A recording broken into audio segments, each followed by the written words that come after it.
తుదుల ఆలోచనకర్తానికి తుతులు పరిశుద్ధానికి స్తోత్రం స్తోత్రం స్తోత్రం స్తోత్రం స్తోత్రం స్తోత్రం. కళ్ళు మూసినట్లయితే ప్రార్థన చేసుకుందాం. స్తోత్రం తండ్రి, మహోన్నతుడా, మహాపరిశుద్ధుడా, జీవుల తండ్రి, ఈ రాత్రికాల సమయాన్ని బట్టి నీకు వందనాలు చెల్లిస్తున్నాం నాయన. నువ్వు ప్రేమించి యవనస్తుల కొరకే మీరు ఏర్పాటు చేసినటువంటి ప్రభా, ఈ యొక్క బైబిల్ స్టడీని బట్టి నీకు వందనాలు స్తోత్రాలు చెల్లిస్తున్నాం. ప్రత్యేకించి ఇదిగో ప్రభా, అయ్యా మెస్సయ్య నీ గురించి వ్రాయబడినటువంటి యొక్క ప్రవచనాలను దాని యొక్క నెరవేర్పు గురించి నేర్చుకుంటుండగా పవిత్రాత్మదేవ నీవేమో బోధకుడై ఉండి మాకు నేర్పించి బోధించి నడిపించమని సమస్య మీద సమర్పిస్తూ అల్పిన మరుగుపరిచి వాటిని ప్రత్యక్షపరచమని రావాల్సిన ప్రతి బిడ్డను సగం నడిపించి నా మహిమ తెచ్చుకోవాలని ఏసునామములో వైపు ఆశిస్తున్నాం తండ్రి, ఆమేన్.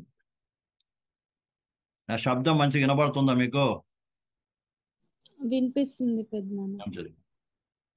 దేవుని పరిశుద్ధ నామమునకు మహిమ కలుగును. ప్రియమైన బిల్లారా, ప్రభు ప్రేమించి ఇచ్చినటువంటి గొప్ప సమయాన్ని బట్టి నేను ఎంతగానో దేవునికి వందనాలు చెల్లిస్తుంటున్నాం.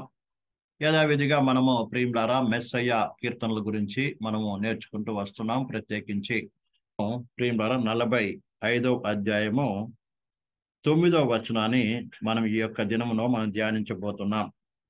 మనకు ఆల్రెడీ తెలుసు ఈ యొక్క ప్రియమైన బిల్లారా 45వ కీర్తన మరి పరలోకంలో జరగబోతున్నటువంటి మరి విందు గురించి, 7 సంవత్సరాల విందు తర్వాత వివాహం గురించి వ్రాయబడి ఉన్నది. అదే కాకుండా రాజాది రాజుగా ప్రభు పరలోకముడి దిగి వచ్చి ఈ యొక్క లోకంలో పరిపాలన చేయటం గురించి ఈ యొక్క కీర్తనలో వ్రాయబడింది. కాబట్టి మనము గత దినాల్లో మనం 1వ వచనం నుంచి 8వ వచనం వరకు కూడా మనము ధ్యానించి వచ్చున్నాం.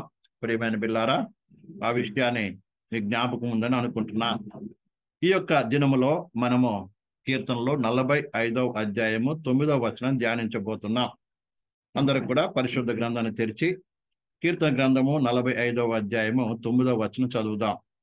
నీ దయ నొందిన స్త్రీలలో రాజుల కుమార్తెలు ఉన్నారు. రాణి ఓఫీరు అపరంజితో అలంకరించుకొని నీ కుడి పార్శ్వం నిలుచుచున్నది. ప్రియులారా, ఇక్కడ చదవబడినటువంటి ఈ వాక్య భాగంలో ప్రియమైన బిల్లారా, మరి పెళ్లి కుమార్తె అయినటువంటి సంగమును గురించి, తర్వాత మరి ఆమెను వెంబడిస్తున్నటువంటి ఒక చెలికత్తలు లేక కన్యకల గురించి వ్రాయబడిన మాట మనం చూస్తున్నాం.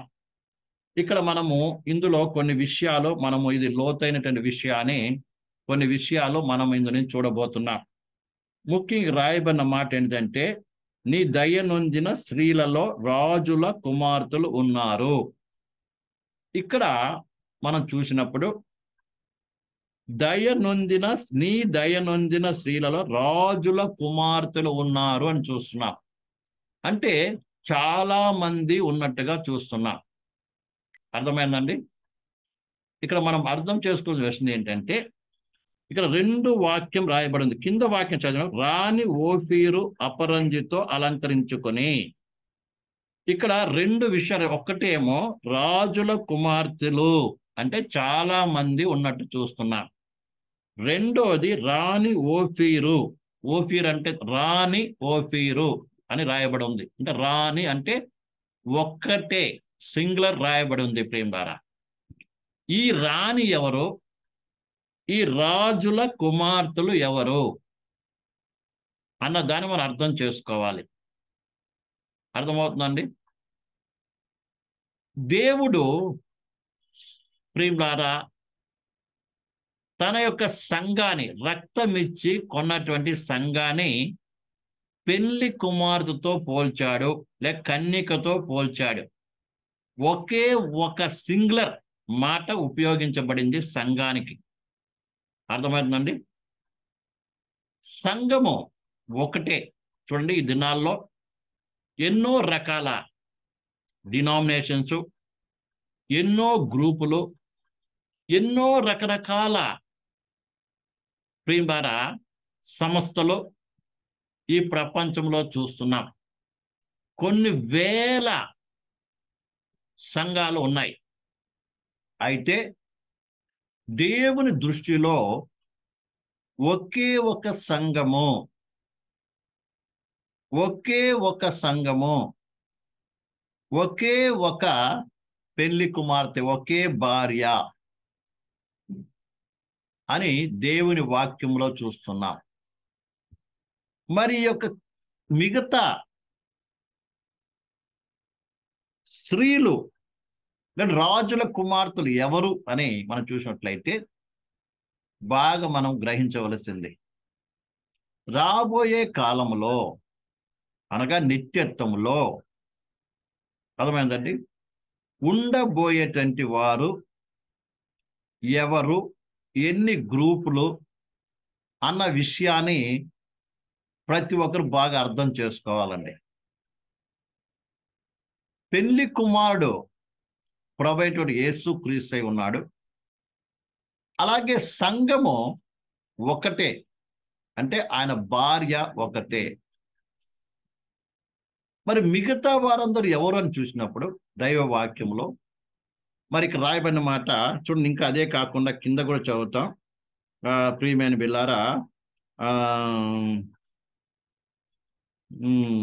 14వ వచనంలో ఆమెను వెంబడించు ఆమె చెలికత్తలైన కన్యకలు అని చూస్తున్నా.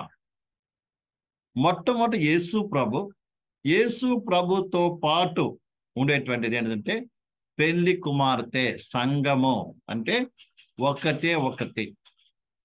మిగతా వారందరూ కూడా కన్యకల గుంపులోకి వస్తారు. రెండో గ్రూప్ అది, అర్థమైందండి.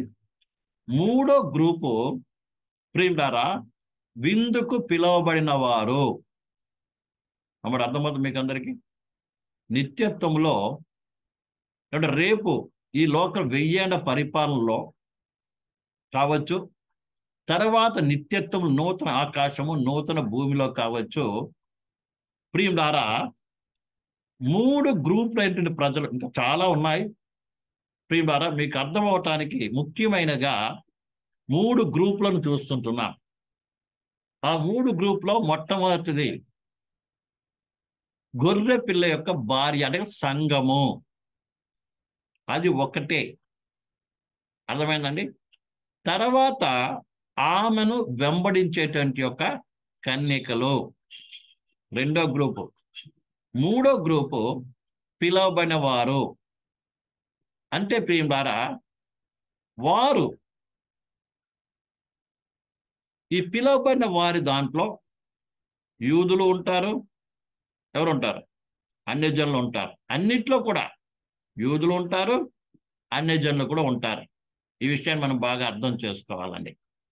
దాని నిమిత్తం దేవుని వాక్యాన్ని మనము ఈ యొక్క రాత్రి కాలంలో చూసినట్లయితే మొట్టమొదట సంఘమునకు ఒక్కతి అని సింగులర్ పదము వాడబడినది. దాని నిమిత్తమై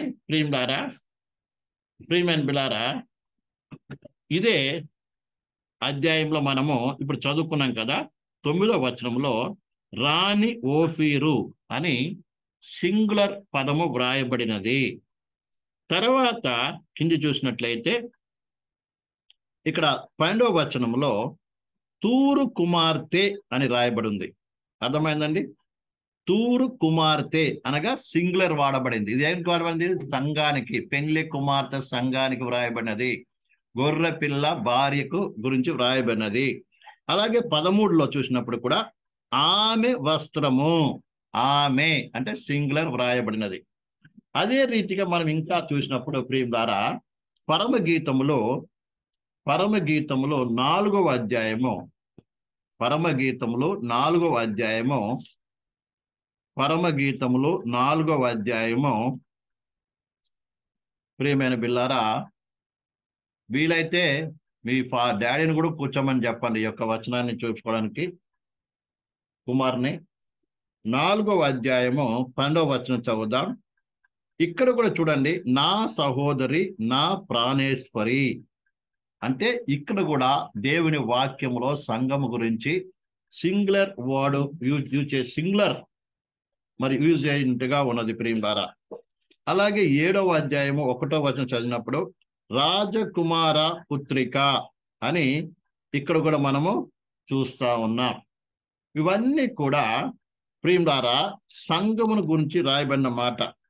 ప్రియం ద్వారా సంఘము గురించి వ్రాయబడిన మాట మనం చూస్తున్నాం ప్రియమైన బిల్లారా.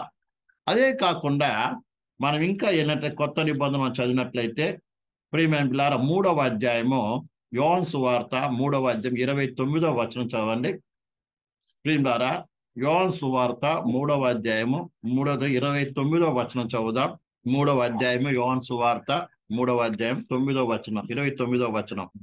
పెళ్లి కుమార్తె గలవాడు పెళ్లి కుమారుడు అయితే నిలబడి పెళ్లి కుమారుని స్వరము వినేడి స్నేహితులు ఆ పెళ్లి కుమారుని స్వరం విని మిక్కిలి సంతోషించును.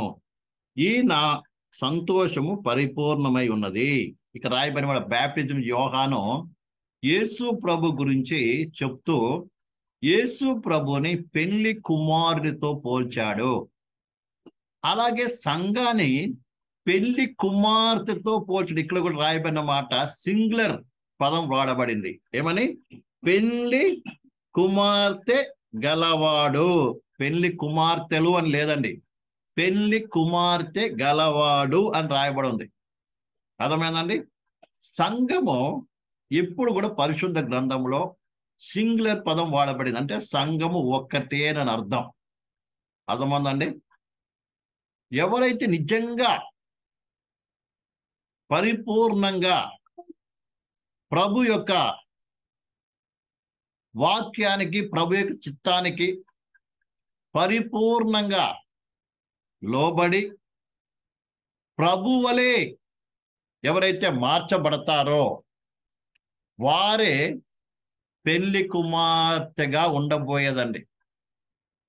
అర్థమైంది? కేవలము మనం మారు మనసు పొంది బాప్టిజం పొందితే సరిపోదు. బాప్టిజం పొందడమే కాదు, పరిశుద్ధాన్ని పొందితే సరిపోదు. ప్రతి ఒక్కరు కూడా యేసు ప్రభు వలె మార్చబడిన వారు మాత్రమే పెళ్లి కుమార్తెగా ఉండబోతారండి. అర్థమవుతుందండి? నిజంగా పెళ్లి కుమార్తెగా ఉండటకు నువ్వు పిలువబడినట్లయితే, అంటే ఎవరైతే పెళ్లి కుమార్తెగా ఉండట కొరకు పిలువబడ్డారో వారి దృష్టిలో కేవలము వారి మనసులో, వారి మదిలో యేసు ప్రభు తప్ప, యేసు ప్రభు యొక్క ప్రియం ద్వారా అనుసరించడం తప్ప, యేసు ప్రభు వలె ప్రవర్తించడం తప్ప మరొకటి వారి యొక్క జీవితంలో, వారి మనసులో ఉండదు. ప్రియమైన బిడ్డలారా, అర్థమవుతుందండి? వాళ్ళ అసలు పెళ్లి కుమార్తె. ఈ విషయాన్ని ప్రతి ఒక్కరు కూడా బాగా మనం అర్థం చేసుకోవాలండి ప్రియమైన బిడ్డలారా. అంతేకాని నువ్వు మారు మనసు, బాప్టిజము, పరిశుద్ధాత్మ, సంఘ సహవాసము, ఇప్పుడు అంతా కూడా ఏంటంటే ప్రియమైన బిడ్డలారా, ఇది కేవలం పునాది మాత్రమే. ఏంటండి? పునాది మాత్రమేనండి. ఇవన్నిటి ద్వారా మనం ఏం చేయాలి? ప్రియం ద్వారా ప్రభు వలె మార్చబడాలి. ఎవరైతే ప్రభు వలె మార్చబడతారో వారు మాత్రమే పెళ్లి కుమార్తెగా ఉండగలరు. కాబట్టి ఈ విషయాన్ని బాగా అర్థం చేసుకోవాలని. అందుకని ఇక్కడ రాయబడమాట పెళ్లి కుమార్తె గలవాడు అని రాయబడి ఉంది. తర్వాత 2వ కొరింథీయులకు రాసిన పత్రిక 11:3. 2వ కొరింథీయులకు రాసిన పత్రిక 11:3. 2వ కొరింథీయులకు రాసిన పత్రిక 11:3. 2వ కొరింథీయులకు రాసిన పత్రిక 2వ కొరింథీయులకు రాసిన పత్రిక 11:3. సర్పము తన కుయుక్తి చేత అవ్వను మోసపరిచినట్లు, క్షమించాలి, 2వ వచనం అండి. దేవాశక్తితో, 2వ కొరింథీయులకు రాసిన పత్రిక 11వ అధ్యాయం 2వ వచనం. దేవాశక్తితో మీ యందు ఆసక్తి కలిగి ఉన్నాను, ఎందుకనగా పవిత్రురాలైన కన్యకను. కన్యకను సింగులర్ పదం ఇక్కడ వాడబడింది. అర్థమైందండి? సింగులర్ పదం వాడబడింది. ఏకవచనము, సింగులర్ అంటే ఏకవచనము వ్రాయబడింది. ఇక్కడ పౌలు కూడా ఏం చెప్తున్నాడండి? కన్యక అంటుంది. పవిత్రాలైన కన్యక ఏం చేశాను నేను? ప్రభుకి ఏం చేశాను? సమర్పించాలని అంటున్నాడు, సమర్పించవాలని అంటున్నాడండి. కాబట్టి పెళ్లి కుమార్తె ఒకటే. ఈ విషయాన్ని బాగా అర్థం చేసుకోవాలి. ఎవరైతే ఆయన యొక్క స్వభావంలోనికి, స్వరూపంలోనికి మార్చబడతారో, అలా మార్చబడాలంటే ప్రియులారా, ఆయన మనస్సులో, ఆయన వారి ఉద్దేశములో, వారికి దృష్టిలో అంతా ప్రభువే ఉంటాడు, ప్రభువే కనబడతాడు, ప్రభువునే వారు వెంబడిస్తారు తప్ప మరి దేనిని ఏం చేయరు, ఫాలో కారు. ఈ సత్యాన్ని బాగా మనం అర్థం చేసుకోవాలండి. ఒకవేళ నీ పెళ్లి కుమార్తె ఉండాలంటే నీ దృష్టిలో, నీ మదిలో, నీ అన్నిటిలో కూడా ప్రభువే ఉండాలి, ప్రభునే చూడాలి, ప్రభునే అనుసరించాలి, ప్రభు వలె ప్రవర్తించాలి, ప్రభు వలె అన్ని కార్యాలు కూడా ప్రభు వలె ఉన్నప్పుడే ప్రియమైన సహోదరి సహోదరుడా ఆ వ్యక్తి ఏమవుతాడు, దేవుని సంఘములో ఉండగలడు. ఈ విషయాన్ని మర్చిపోకూడదండి. అందుకే ఎఫెసీయులకు రాసిన పత్రిక 5వ అధ్యాయము, ప్రియులారా, ఎఫెసీయులకు రాసిన పత్రిక 5వ అధ్యాయము 27వ వచనం, పురుషులారా మీరును మీ భార్యను ప్రేమించుడి, అటువలే క్రీస్తు కూడా తన సంఘమును ఏకవచనం రాయబడింది, ప్రేమించి అది కలంకమైనను ముడతైనను అట్టిది మరి ఏదైనను లేక పరిశుద్ధమైనది గాను నిర్దోషమైనది మహిమగల సంఘము గాను ఆయనను తన ఎదుట దాన్ని నిలబెట్టుకొనవలని వాక్యముతో ఉతక స్థానము చేత దాన్ని పవిత్రపరిచి పరిశుద్ధపరచుటకై దాని కొరకు తను తాను ఏం చేశాడు, అప్పగించుకొనెను అంటున్నాడు. ఇక్కడ మనం చూస్తాం, సంఘానికి ఇవ్వబడిన పేరు ఒకటండి ప్రియులారా. తర్వాత ప్రకటన గ్రంథము 19:7, ప్రకటన గ్రంథము 19:7, అప్పుడు గొప్ప జన సమూహమును శబ్దమును, విస్తారమైన జలముల శబ్దమును, బలమైన ఉరుముల శబ్దమును పోలిన ఒక స్వరము, సర్వాధికారియు ప్రభువును మన దేవుడు ఏలుచున్నాడు, ఆయన స్తుతించుడి, గొర్రె పిల్ల వివాహ ముహూర్త సమయము వచ్చినది, ఆయన భార్య తన్ను తాను సిద్ధపరచుకొనుచున్నది. ఆయన భార్య తన్ను తాను సిద్ధపాటు చేసుకుందంట. అనగా నువ్వు పెళ్లి కుమార్తెగా ఉండాలనుకుంటే, యేసుక్రీస్తు గొర్రె పిల్ల యొక్క భార్యగా ఉండాలనుకుంటే నువ్వు ఏం చేయాలి, నీవు సిద్ధపాటు చేసుకోవాలి. ఎవరో సిద్ధపాటు చేయరండి, ఎవరికి వారు సిద్ధపాటు అవ్వాలి. ఎందుకంటే ఎలా సిద్ధపాటు అవుతారు, ఒక కన్యకకి ఎప్పుడైతే ఎంగేజ్మెంట్ అవుతుందో అప్పటి నుంచి కూడా తన మదిలో, తన హృదయంలో ప్రియమైన బిల్లారా, తాను వివాహం చేసుకోబోతున్నటువంటి యొక్క ప్రియులారా పెళ్లి కుమారుని తలంచుకుంటూ మరి ఆయన గురించి ధ్యానిస్తూ మరి ఏ రీతిగా ఉంటే మంచుకుంటుంది అని ఏం చేస్తారు, పెళ్లి కుమార్తె ఏమవుతుంది, తాను సిద్ధపాటు చేసుకుంటుంది. దానికి ఏమేమి కావాలో, వస్త్రాలు కావచ్చు, నగలు కావచ్చు, లోకరీతిగా చెప్తున్నానండి, వస్త్రాలు కావచ్చు, మిగతా అనేక విషయాలు ఏం చేస్తుంది ఆమె, తాను సిద్ధపాటు చేసుకున్నట్టుగానే ఎవరైతే పెళ్లి కుమార్తెగా నేను పిలువబడ్డాను అని ఎవరైతే ఆత్మ ప్రత్యక్షత పొంది ఉన్నారో, కలిగి ఉన్నారో ప్రియులారా, వారు ఏం చేస్తారంటే ప్రియులారా, నా ప్రభు కొరకే జీవించాలి, నా ప్రభు చెప్పినట్టు జీవించాలి, ప్రభు వలె ప్రవర్తించాలి, ప్రభు వలె నేను అన్ని విషయాలు ఏం కావాలి, ఉండాలి, ఆయనకి ఇష్టంగా సిద్ధపడాలని ప్రియులారా, వాళ్ళని వీళ్ళని చూడటం కాదు, లోకాన్ని చూడటం కాదు, వాళ్ళని చూడటం వీళ్ళని చూడటం కాదు, కానీ తాను ఆ యొక్క పెళ్లి కుమారి వివాహం చేసుకుంటూ ఏం చేస్తుంది, సిద్ధపడుతుంది.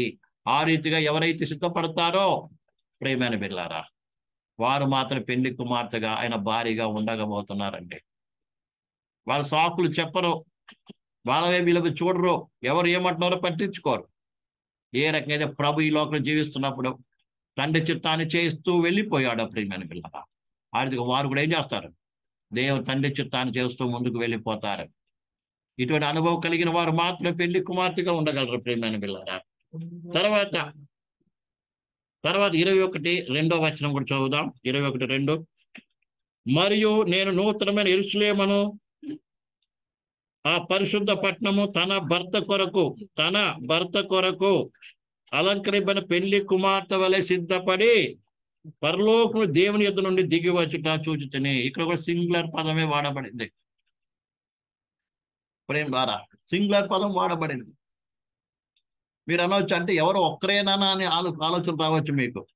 అంటే ఒక్కరే పెళ్లి కుమార్తెగా ఉంటారా అని కాదండి. ఎవరైతే ఈ లోకంలో ఎంతమంది ఉన్నప్పటికీ కూడా అందరూ కూడా క్రీస్తులు ఏం కావాలి? ఏకమైన వారు. అందుకే మనం ఎఫెసీయులకు రాసిన పత్రికలో చదువుతాం 4వ అధ్యాయంలో, మీరు ఏక మనసు గలవారై ఉండండి, ఏక తాత్పర్యం కలిగిన వారై ఉండండి, ఏక మనసు కలిగిన వారై ఉండండి.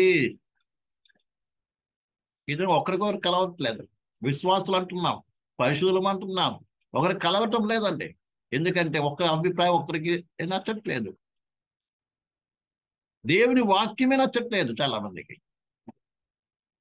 నువ్వు ఎవరైనా సరే కానీ నీ సొంత తాత్పర్యాలు, సొంత స్వార్థము, సొంత విషయాలు పక్కన పెట్టేసేసి దేవుని వాక్యం ఏదైతే చెప్తుందో ఆ వాక్యంలో ఏం కావాలి ప్రకారం వీధులు అందరూ ఒకటి కావాలి. ఎవరైతే ఆ ఒకటి అవుతారో, ఆ మెచ్చుటికి వస్తారో వాళ్ళు మాత్రమే ఏమవుతారు? క్రీస్తు శరీరంలో ఒక భాగం అవుతారు. అనేకసార్లు మనము సంఘం అనగా క్రీస్తు శరీరం అని మనం నేర్చుకుంటున్నాం కదా. శరీరంలో ప్రతి ఒక్కరు, ప్రతి అవయవం ఏం చేస్తుందండి? దేని ద్వారా తన కొరకు కాగా తను ప్రేమించి రక్షించినటువంటి దేవుని కొరకు, సంఘ క్షేమాభివృద్ధి కొరకు పాటుపడతారు తప్ప స్వార్థముతో తన గురించి కానీ తన గురించి ఏం చేయదు, ఏమాత్రం ఆలోచన చేసుకొనదు. ఎల్లప్పుడు ఏది చేసినా కూడా సంఘ క్షేమాభివృద్ధి కొరకే తప్ప తన యొక్క సొంత క్షేమాభివృద్ధి కొరకు, స్వార్థము కొరకు ఏ మాత్రం ఆలోచించదు. ప్రియమైన కదా, అలాంటి వారే క్రీస్తు శరీరములు అవయవమై ఉన్నారు. అలాంటి మనసు కలిగిన వారు, ఆ రీతిగా స్వభావం కలిగినటువంటి వారు, అలాంటిగా జీవిస్తున్నటువంటి వారు మాత్రమే దేవుని సంఘములో ప్రేమ ద్వారా ఉండగలరు. వాళ్ళే పెళ్లి కుమార్తె ఉండగలన్న విషయము మనం ఏ మాత్రం కూడా మర్చిపోకూడదండి. అలాగే ప్రియమైన బిల్లారా, మరి 21:9 వచనం కూడా చదువుదాం.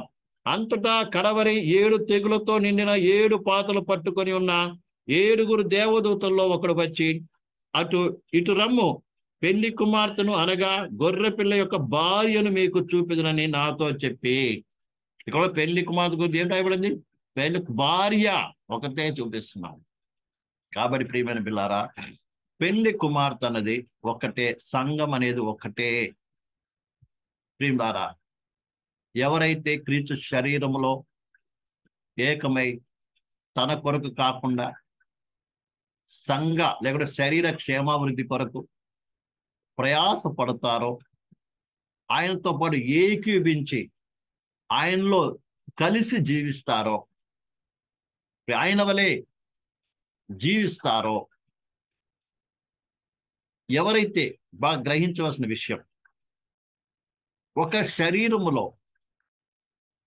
అవయవమై ఉన్నప్పుడు ఆ అవయవం అన్ని కూడా శిరస్సు అత్తకబడి శిరస్సు నుంచి వస్తున్నటువంటి ప్రతి కార్యానికి, ప్రతి ఆలోచనకి ఏమొస్తుంది? స్పందిస్తూ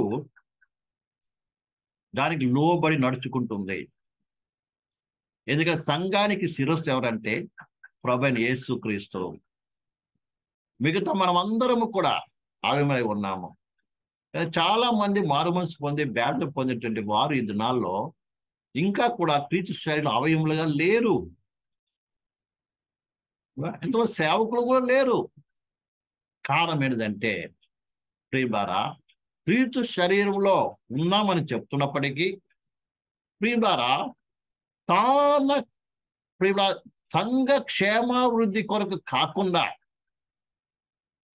తన సొంత క్షేమాభివృద్ధి కొరకు, తన కుటుంబ క్షేమాభివృద్ధి కొరకు, ఇంకా దేని క్షేమాభివృద్ధి కొరకు ఏం చేస్తున్నారు? ఆలోచిస్తూ క్రీస్తు నుంచి దూరముగా ఉంటున్నారు. వారిలో క్రీస్తు ఆలోచన రావటం లేదు. శిరస్సు నుంచి వాళ్ళకి ఏం కనెక్షన్ సరిగా లేదు. అది చోట రాయబండి చూడండి చక్కగా. ఎందులో అంటే కొలిసి అనుకుంటాను చూడండి. శిరస్సును అత్తుకున్నట్లయితే ప్రియం ద్వారా ఏదెత్తుకుంటుందంటే, ప్రియమైన బిల్లారా చదువుదాం. కొలిసి రాసిన పత్రిక 2:19 అంత కలిసి ఉంది. చివరి భాగం చదువుతాం. ఆ శిరస్సు మూలముగా సర్వ శరీరము కీల చేత నరముల చేత పోషింపబడి అతకబడినదై దేవుని వలన కలుగు వృద్ధిలో అభివృద్ధి పొందుచున్నాడు. ఏంటంట? శిరస్సును అత్తుకున్న వారు ఏమవుతారంట? కీల చేత నరాల చేత ఏమవుతుంది? పోషింపబడుతుంటాడు. పోషింపబడి దేని ద్వారా? శిరస్సు ద్వారా పోషింపబడతాడు. ఆ శిరస్సుకు శరీరం ఉన్నటువంటి యొక్క శరీరంలో ఉన్నటువంటి యొక్క అవయవానికి ఏముంది? నరాల ద్వారా కనెక్షన్ ఉంటుంది. అంటే దేవునికి వారికి కనెక్షన్ ఉంటుంది. వారి స్పందన దేవుని ద్వారా, దేవుని ఆత్మ ద్వారా కలుగుతుంది. కాబట్టి వారు ఏం చేస్తారు? దేవుని వలన కలుగు వృద్ధిలో అభివృద్ధి పొందుతున్నారు. దేనిలో అభివృద్ధి పొందు? దేవుని వలన కలుగు అభివృద్ధి. లోకం వలన కలిగేది కాదు, డబ్బు వలన కలిగేది కాదు, ఇంకా దేని వలన కలిగేది కాదు అభివృద్ధి. దేవుని వలన కలగాలి అభివృద్ధి. ఏ అభివృద్ధి అయినా ఏం కావాలి? దేవుని వలన కలగాలి. నువ్వు హెచ్చింపబడాలన్నా, సేవ అభివృద్ధి పరచబడాలన్నా, నువ్వు ఎదగాలన్నా, నువ్వు హెచ్చింపబడాలన్నా, ఏదైనా సరే కానీ దేవుని ద్వారా కలగాలి నీకు. లోకానుసారం కాదు, ప్రేమారా రకరకాల వాటితో కాదండి. కాబట్టి అందుకని ఏది కలిగిన ఎవరి ద్వారా కలగాలి? దేవుని మూలంగా కలగాలి నీకు ప్రతి విషయంలో. అందుకని దేవుని ఆధారపడి జీవించడం నేర్చుకోవాలి ప్రియమైన బిడ్డలారా. ఉదాహరణకు యవనస్తులు కాబట్టి ప్రియులారా, అనేకసారి పరీక్షలు రాస్తూ ఉంటారు కదండి. ఎంతమంది కాపీ కొడతారు చెప్పండి? కాపీ కొడతారు మీరు? కాపీ కొట్టి పాస్ అయ్యావనుకో, అది దేవుని ద్వారా కలిగిందా?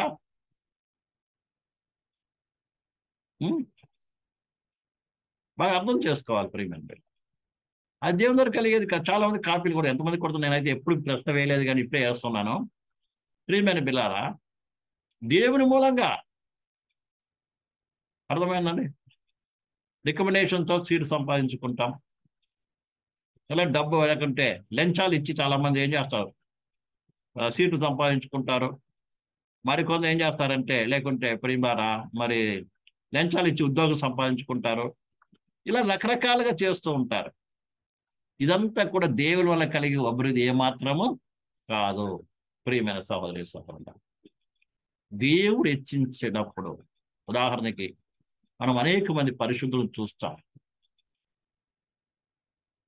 మనము ఆదికాండం మొదలుకొని యేసేపుని చూస్తాం, ఆ తర్వాత దావీదును చూస్తాం, శబ్దకు మేషకు అబ్దెనగోను చూస్తాం, అనేక మంది పరిశుద్ధులను చూస్తాం. మనము వారందరూ కూడా ప్రతికూల పరిస్థితిలో దయానికమైన స్థితిలో ఉన్నారు.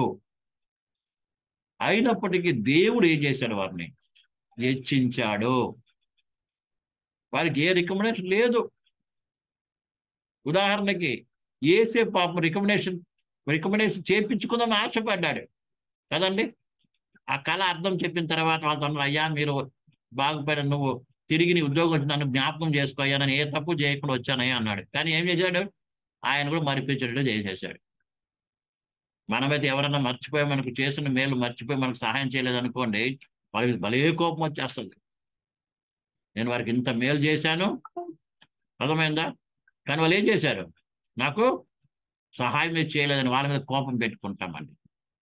యేసేపు అలాంటిది ఏమీ లేదు. ఎందుకంటే దేవుడు చూసి నేను హెచ్చించాలనుకున్నప్పుడు నీకు ఏ సహాయం ఒకవేళ నువ్వు పొందుకోవాలని ఆశపడినా కూడా జరగనివ్వడు. కాబట్టి ఇది విషయాన్ని బాగా మనము గ్రహించవలసిన విషయం ప్రియమైన సహోదరి సహోదరులరా. కాబట్టి దేవుని వల్ల కలుగు అభివృద్ధిలో ఏం చేయాలి? మనం అభివృద్ధి పరచబడవలసిన బాధ్యత ఉంది ప్రేమ. కాబట్టి అందుకే ఇక్కడ అంటున్నాడు. కాబట్టి ఈ రీతిగా అతకబడి ఏం చేయాలి? క్రీస్తు పోలికగా మార్చబడేదే అసలైనటువంటి యొక్క సంగమై ఉందని దేవుని వాక్యం తెలియపరుస్తూ ఉంది ప్రియమైన విషయాన్ని మనం అర్థం చేసుకుని ముందుకు సాగుతాం. దేవుడి వాక్యాన్ని దీవించును కాక. కళ్ళు మూసుకున్నట్లయితే ప్రారంభం చేసుకుందాం. దేవుని వాక్యం విన్న ప్రియ సహోదరి సహోదర, ఈ రాత్రి కాల సమయం మన ముందు పెళ్లి కుమారుడు పెళ్లి కుమార్తె మన ఎదుగుతున్నది. అలాగే కన్యక గురించి మనం నేర్చుకున్నాం. ఒకటే పెళ్లి కుమార్తె, కన్యకులు అనేకులు. అయితే ప్రియ సహోదరి సహోదర, నీవు పెళ్లి కుమార్తెగా ఉండాలనుకుంటున్నావా? లేక పెళ్లి కన్యకగా ఉండాలనుకుంటున్నావా? ఈ విషయాన్ని మనము గ్రహించాలి. అది నీ చేతిలో ఉంది. ఆసు రోజు రాణి ఉండట కొరకు అనేక మంది కన్యకలు పిలువబడ్డారు. అనేక మంది తాము శుద్ధి చేసుకున్నారు. అయితే ప్రియమైన బిడ్డలారా, అందరూ తమ ఇష్టాల ప్రకారము సిద్ధపడి వారి మీద నియమించబడినటువంటి యొక్క రాజు సేవకులను అనుసరించకుండా వాళ్ళకి ఇష్టం వచ్చిందల్లా రీతిగా సిద్ధపడ్డారు. ఏ ఒక్కరు అంగీకరింపబడలేదు. అలాగే అందులో ఒకే ఒక కన్యక మాత్రము తన మీద నియమింపబడినటువంటి, ఎవరికి అప్పగింపబడిందో ఆ రాజు యొక్క సేవకుడైనటువంటి హేగే, ఆ సండైనటువంటి హేగే ఏది నిర్ణయించాడో దాన్ని మాత్రం ధరించుకొని ఆడిని సిద్ధపడి రాజు ముందుకు వెళ్ళినప్పుడు రాజుగారి భార్యగా, రాణిగా ఆమె ఎన్నుకొనబడింది.